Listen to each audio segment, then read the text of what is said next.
Góðan daginn, allsumul. Kristín Valsdóttir heiti ég og málstofustjóri þessarar málstofu sem við köllum sjálfsþekking nemenda og kennara. Það eru 3 erindi í henni og þau fjalla öll rannsóknir og vinnu sem að snýra þjálfun nemenda, meðal annars í listkennslufræðum, í gagnrýnni hugsun og sjálfsrýni. Markmið þeirra þjálfunar alltaf að efla getu þeirra til sjálfsþekkingar, nemendana sem sagt, og hvernig eitthvað sem muni nýtast þeim í námi og starfi. Guðbjörg Jóhannesdóttir, lektor á listkennslu-deild og Sigríður Þorgeirsdóttir, prófessor við HÍ, munu fjalla líkamlega gagnrýna hugsun og niðurstöður rannsóknarverkefnis á því sviði sem það í.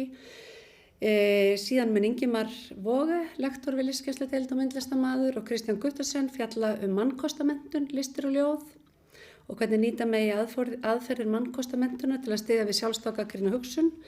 En ég mun byrja þessa málstofu á erindi sem ég kalla þögul þekking og ígrundun í kennaramenntun. Efniviðurinn byggir á doktorsrannsókn minni sem var það sem á ensku að kalla practice-led research og byggði á gögnum frá nemendum, bæði meðan þeir voru í námi og öðrum hópi sem var útskrifaður úr listkennsludeild Listaháskólans.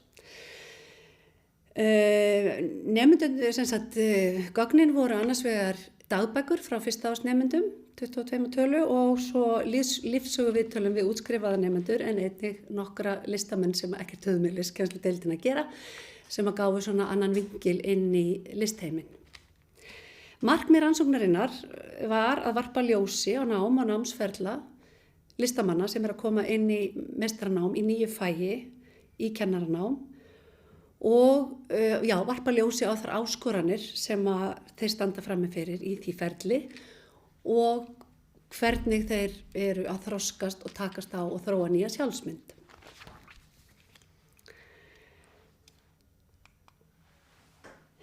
Rannsóknin staðsett innan það sem maður getur kallað innan félags- og menningarlegra kenninga nám, þar sem að nám viðurkennt sem félagslegt ferli. Samkvæmt þeim sjónarmiðum nám aldrei einangra fyrirbæri. Það heildrænt ferli sem mótast ekki aðeins á stakri reynslu eins og það að vera í ákveðnu námi eða lendi í ákveðnu reynslu, heldur einnig að hluta til á summu fyrri reynslu sem mótast hefur í gegnum sögu eða lífssögu hvers einstaklings. Hluti þeirra reynslu sem að við berum með okkur allsömmul hulinn bæði einstaklingum og öðrum og bara dregin upp við ákveðin tækifæri og væri þá eitthvað sem gæti flokkast sem þögul þekking eða á ensku tacit knowledge.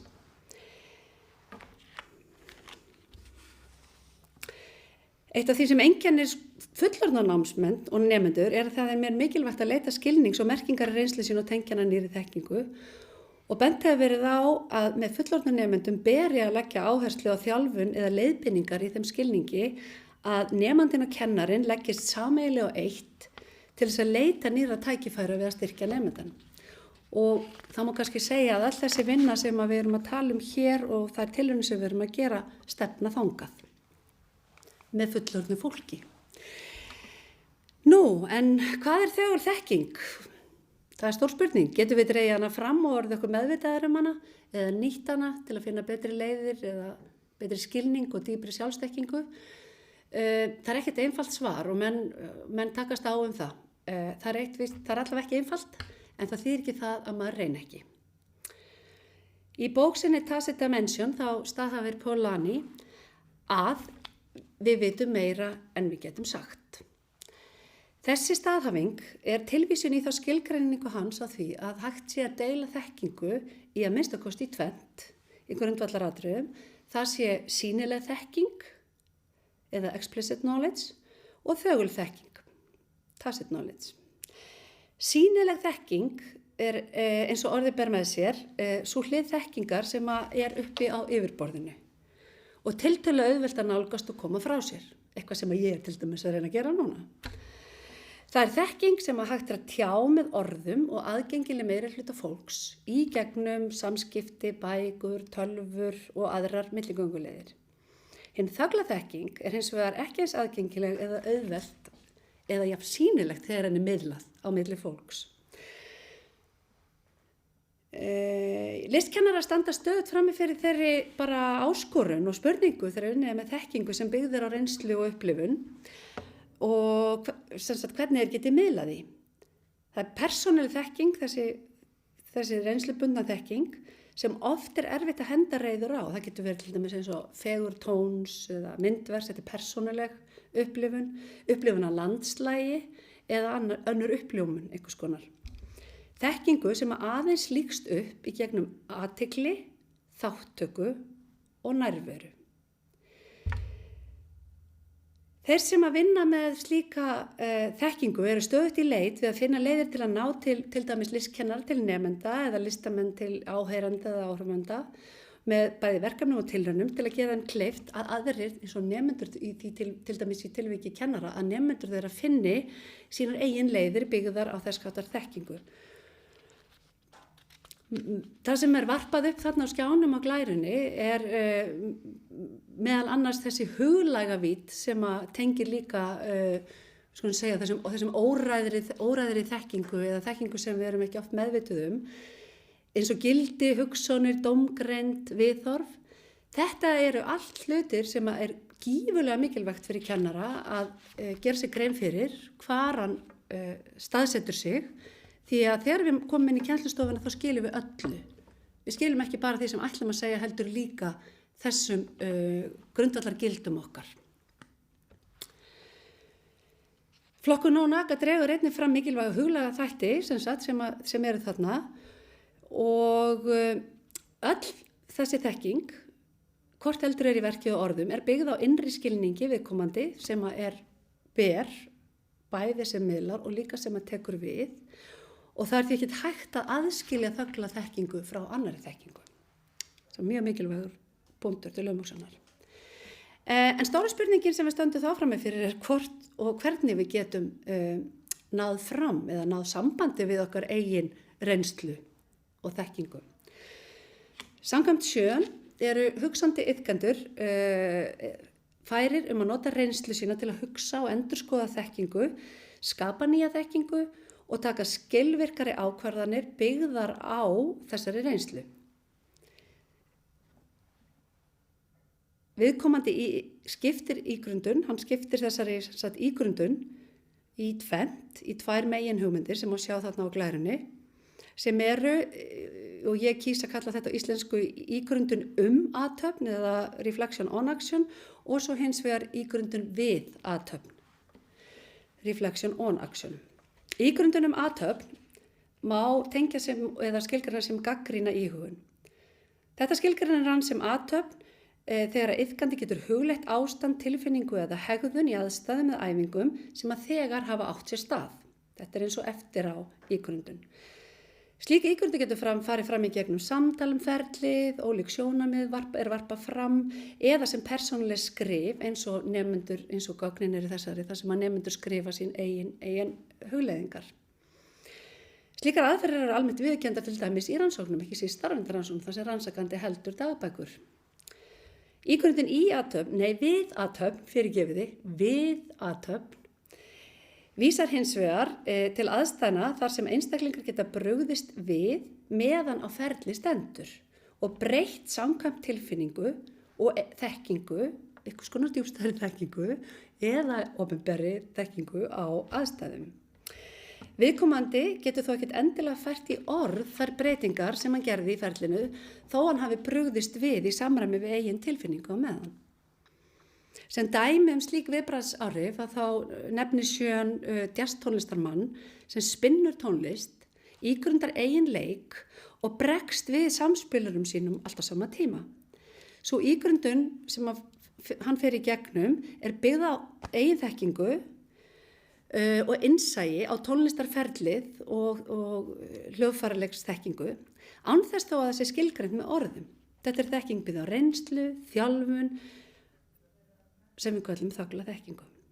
Slík viðbrögð eiga sér einnig oft stað hjá reyndum kennurum sem búa yfir reynslu og þekkingu í sínu starfi. Snúum okkur þá að þeim aðferðum sem við notum í til dæmis listkennslu Listaháskólans höfum verið að reyna að þróa leiðir til ígrundunar markvissar. Af því að líkamleg reynsla, tilfinningaleg upplifun og túlkun, ekki síst í listnámi, á ríkan þátt í mótun hugtaka og skilnings á viðfangsefni listamanna. Á það við hvort sem frumsköpun eða túlkandi listrænan flutning að ræða.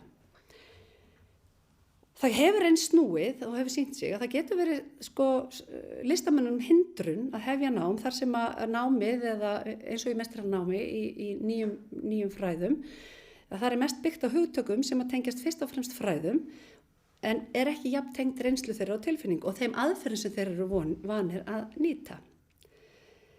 Þær leiðir sem notaðar eins og stendur þarna í lífskennsludeild eru dagbókaskrif, markviss samtöl, áhersla á heimspeki og mannkostamenntun og líkamleg gagnrýnin hugsun og þetta tvennt síðastnefnda verður farið yfir betur hér á eftir.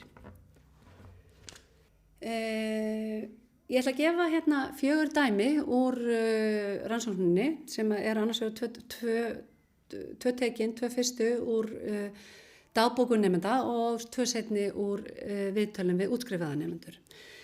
Þessi dæmi bara svona til að varpa ljósi á hvernig ígrundun og það að geta tengst innri þekkingu geta skipt máli í námi og starfi. Það sem við sjáum þarna fyrst þeirna lýsing nemanda á fyrstu önn að því upplifuna sá því að skrifa niður eigin ígrundun og velta upp eigin gildum. Og finnst það kemur óvart viðkomandi. Hver hans raunverulegu gildi sem að sýnir kannski í fyrsta lagi hvað þetta mikilvægt. En með því þarna að líta inn á við að draga fram svona eigin tilfinningar og hugsunir og skerpa á þeim grunngildum sem að viðkomandi hefur, að þá hann ekki aðeins að ígrunda bara svona eigin skoðanir og draga fram, heldur hann að draga fram viðhorf sem verða nú kannski skýrari og aðgengilegri í næstu framtíð og vonandi til lengri framtíðar. Annað dæmið snýr kannski að það voru erfitt að velja eitthvað sem að snýra því sem að mikilvæg augnablik í náminu en ég ákvað að velja þetta því þannig skýrt dæmir frá nemanda sem að fer í 4 skólaheimsóknir og lýsir, þetta svona stytting á því að í einu skólanum þá bara finnur hún það frá öllu hjarta bara í líkamannum hvað þarna myndi hún vilja vera. Og að sömuleitur skrifin gott dæmi einstakling sem menntaður listamaður og þar með kannski þjálfaður í að skynja umhverfið sitt og tengjast í að persónulega hátt. Þetta myndum við vilja líka treysta hjá sem flestum. Þannig að þú lærir að treysta þínu eigin innsæi og tilfinningu fyrir hlutum, fólki, aðstæðum, samskiptum og svo framvegis. Þriðja dæmið tengt lífssögu og hvernig einstaklingur getur nýtt sér bæði jafnvel bara mjög slæm atriði úr lífssögunni til þess að vinna með þau áfram og hugsanlega nýta þau til góðs. Þetta kennari, listamaður og kennari sem lenti í ofbeldi í æsku. Þannig að dregur viðkomandi upp mynd af ákveðnu birtingaformi þess að geta ígrundað í aðgerð, stendur fram fyrir nemendum í kennslustofu. Í aðstæðum getur viðkomandi tengt við eigin þekkingu og reynslu, skilið og brugðist við í samskiptum við nemendur og þannig tengt og sýnt skilning. Þetta svolítið eins og jazzpianistinn. Að ræða þekkingu sem hluti af lífssögunni og mótun í gegnum lífsreynsluna og í gegnum mikla vinnu og úrvinnslu hefur viðkomandi náð að setja reynsluna í nýtt samhengi og nýta hana þar með í verki í sinni kennslu í þessu tilviki. Nú síðasta dæmið að svipuðu nótum, þetta kennari í grunnskóla sem lýsir samskiptum, þetta klippt úr lengri líka, en hann lýsir samskiptum sínu við nemenda sem harðneitaði að vinna í myndmennt. Fannst þetta bara vera fyrir hálfvita að vinna svona. Og kannski bara það hefur oft verið bent á það tengsla milli þögullar þekkingar og listræna hæfileika. En það sem skilur á milli þess að leika til dæmis villulaust á hljóðfæri og leikað af snilld liggur þó að sjálfsögðu í þrotlausum æfingum og þekkingu. En það liggur líka að geta beitt í eftir ákveðna þjálfun í djúpri þekkingu, skynjun og hæfileikum í úrvinnslu. Eða aðgengi að því á meðan á leiknum stendur. Að þessari lýsingu má greina að listkennarin hefur slíkan aðgang og hæfnina til þess að lesa stöðuna og tilfinningar nemandans. Hann notar næmi sitt, þekkingu og tilfinningagrein til þess að leysa þetta ástand án þess að gera lítið úr skoðunu nemandans eða auka á spennuna. Og þá erum við komin að lokum. Tenging á milli þögullar og sýnilegra þekkingar fer fram bæði gegnum félagsleg samskipti og eigin persónulegu ígrundun. Sú ígrundun er bæði einstaklingsbundin en á sama tíma háð umhverfinu, hinu félagslega. Námið er því eins og komið hefur fram alltaf tengt bæði einstaklingi og aðgengi hans að eigin hugsunum og innri þekkingu og leiðum til þess að vinna með hana. Þær leiðir sem boðnar eru í til dæmis kennaranámi geta skipt sköpum hvort og hvernig tiltekst að vera meðvitaðri eigin þekkingu og hvernig við skilum henni af okkur sem kennarar. Námsmenning í kennaranámi sem markvisst býður upp á fjölbreyttar leiðir til ígrundunar og opnar á tækifæri fyrir verðandi kennara til að þróa sínar eigin leiðir að ígrunduðum starfsháttum er grundvallaratriði.